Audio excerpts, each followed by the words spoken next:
तो श्रीमद् भागवत जो है ये शीशा है, ये दर्पण है, और इस दर्पण में अपने आप को सुंदर, सुंदर माने केवल बाहर से सुंदर नहीं, मन सुंदर हो, चित्त सुंदर हो, अपने मन को सुंदर बनाने का प्रयास करो।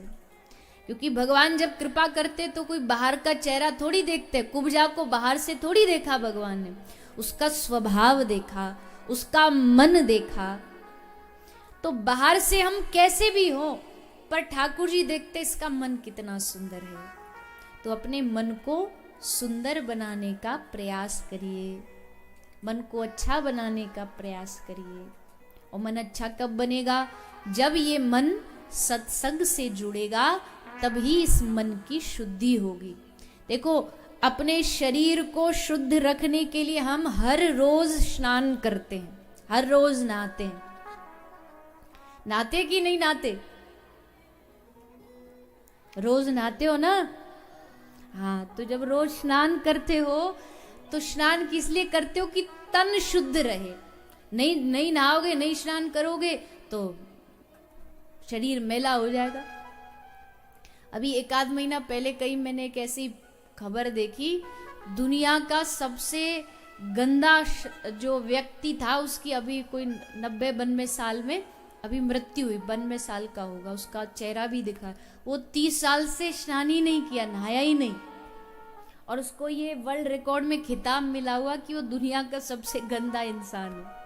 पूरे शरीर पर गंदगी, मैल चढ़ा हुआ है। अब वो उसी में राजी है कि देखो हमारा नाम है कि दुनिया का सबसे गंदा इंसान। तो नहीं नहाओगे तो शरीर से दुर्गंध आएगी।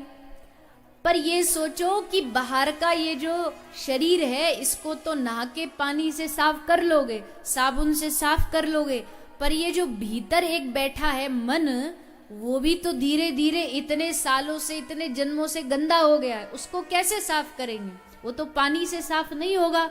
ले उसके लिए जब आप बार बार सत्संग सुनोगे, सत्संग सुन के जब भजन करना शुरू करोगे, तो वो भजन भक्ति आपके मैले मन को साफ कर देगी। भक्ति का यही लाभ है। भक्ति क्या करती है? हमारे मन को साफ कर देती है। तो आप सत्संग में आओ, और सत्संग में ठाकुर जी आपके मन को स्वच्छ करके सुंदर बनाते हैं, ताकि हम भगवान के लायक बन जाएं, भगवान के योग्य बन जाएं। भगवान के योग्य बनना ही चाहिए। हम दुनिया के योग्य बनना चाहते हैं।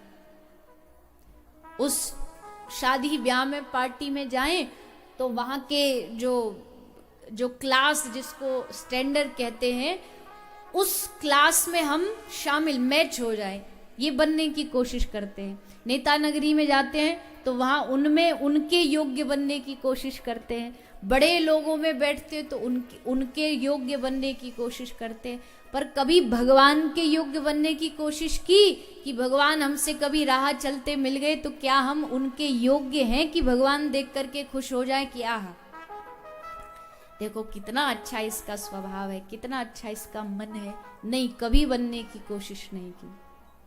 दुनिया के लिए अच्छा बनने के लिए कोशिश करते रहते हैं। दुनिया में हमारा नाम हो जाए, ये बनने की कोशिश करते रहते। दुनिया में हम जाने जाएं, ये बनने की कोशिश करते रहते। दुनिया में हम दिखें, ये बनने की कोशिश करते रहते।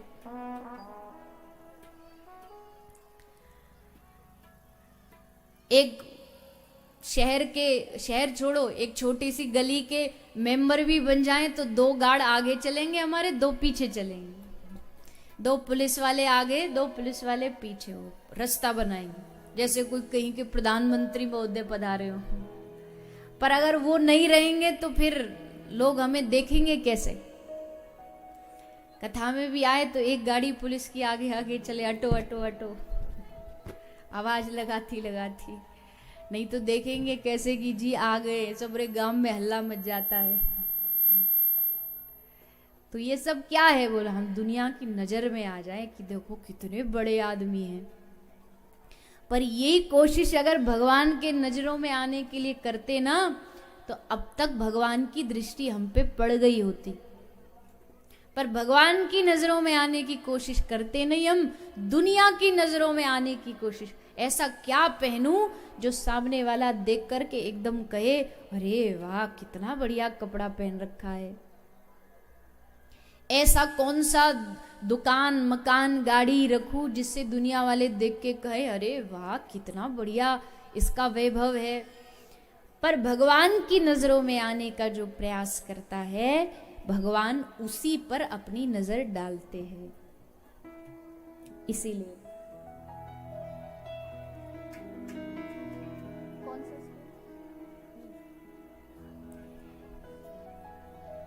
दुनिया का बन कर देख लिया, कान्हा का बन कर देख जरा। दुनिया का बन कर देख लिया, कान्हा का बन कर देख जरा। अच्छा, किस किस को ठाकुर जी की नजरों में आना है पहले बताओ हाथ उठा के। कौन कौन चाहता भगवान की नजर हम पे हो जाए? पक्का चाहते हो? झूठ मूठ हाथ नहीं उठाना। सब चाहते, जितने भी चाहते हो। पर ये बताओ उनकी नजरों में आने के लिए क्या किया आपने? बोलिए, कुछ किया अच्छा काम? देखो किया है तभी तो यहां बैठे हो। भगवान की नजर कब पड़ेगी? अभी तुम कोई किसी शराब खाने में बैठे होते, किसी मदिरालय में बैठे होते तो भगवान की नजर पड़ती? नहीं पड़ती। पर जहां भगवान की कथा होती है, भगवान की दृष्टि नजर वहां जरूर जाती है। और जब भगवान की नजर तुम्हारे ऊपर यहाँ पंडाल में पड़ेगी तो भले हमको भरी भीड़ में सब ना दिखे, पर ठाकुर जी को एक एक आदमी दिख जाता है कि अच्छा ये मेरी कथा में बैठा है। ये भगवान की नजरों में आने की कोशिश है। सत्संग में बैठोगे मतलब भगवान की नजरों में बैठोगे है, क्योंकि भगवान आनंद स्वरूप है। अब आनंद के पास जाओगे तो आनंद ही मिलेगा, दुख थोड़ी मिलेगा। आग के पास जाओगे तो गर्माहट तो मिलेगी मिलेगी, वैसे ही भगवान के पास जाओगे तो आनंद तो मिलेगा ही मिलेगा। तो ऐसे आनंद स्वरूप भगवान का बन के देखो, ऐसी भागवत जी हमें बार बार प्रेरणा देती है। इसके उपरांत भागवत जी का, श्रीमद् भागवत का पहला स्कंध, जहाँ से श्री व्यास जी ने भागवत की रचना की है। व्यास जी ने मंगलाचरण किया, मंगलाचरण के द्वारा भगवान को प्रणाम किया, स्तुति की, भागवत जी का शुभारंभ हुआ। जनवादिश्य यतुन्वयादितरतच्चार्थेष्वभिज्ञ स्वराट। भगवान की अनंत महिमा है। आरंभ भी सृष्टि का वही है, सृष्टि बनाने वाले भी वही हैं, सृष्टि के विनाश में भी भगवान ही बचते हैं शेष। तो जन्म आदि यश्य का जो कारण है वो भगवान ही है। ऐसे भगवान जो सत्य स्वरूप हैं, सत्यम परम धीमहि, ऐसे भगवान को प्रणाम करते हुए भागवत जी का आरंभ हुआ। निगम कल्प तरोर गलितम फलम। श्रीमद् भागवत जो है ये वेदों पर लगा हुआ, एक कल्प वृक्ष पर लगा हुआ फल है। जैसे एक पेड़ पर कोई फल लगा हो और उस फल को कोई तोता आकर के खा दे तो क्या मान्यता है? तोते का खाया हुआ फल कैसा होता है? कैसा होता है? कड़वा होता है, मीठा होता है। पीछे वाले तो कुछ और ही दुनिया में बैठे, आप भी बोल दो कैसा होता है? मीठा होता है। तो दो बात है, तोते ने खाया है तो फल मीठा हो गया, या फल मीठा था तभी तोते ने जाके खाया। तोते को पहचान होती है कौन सा फल मीठा है। तो भागवत जी को भी तो शुक रूपी शुकदेव जी, शुक माने तोता, शुकदेव जी ने आकर के चुना है, इसी फल को चुना, सब ग्रंथों में से इसको चुना। क्यों? क्योंकि उनको पहचान है कौन सा फल मीठा है। जानते हैं शुकदेव जी की श्रीमद् भागवत मीठी है, मिठास से भरी है, इसलिए सुखदेव जी ने आके भागवत का चुनाव किया। ऐसी भागवत जो रस से भरी हुई है, रस से परिपूर्ण है।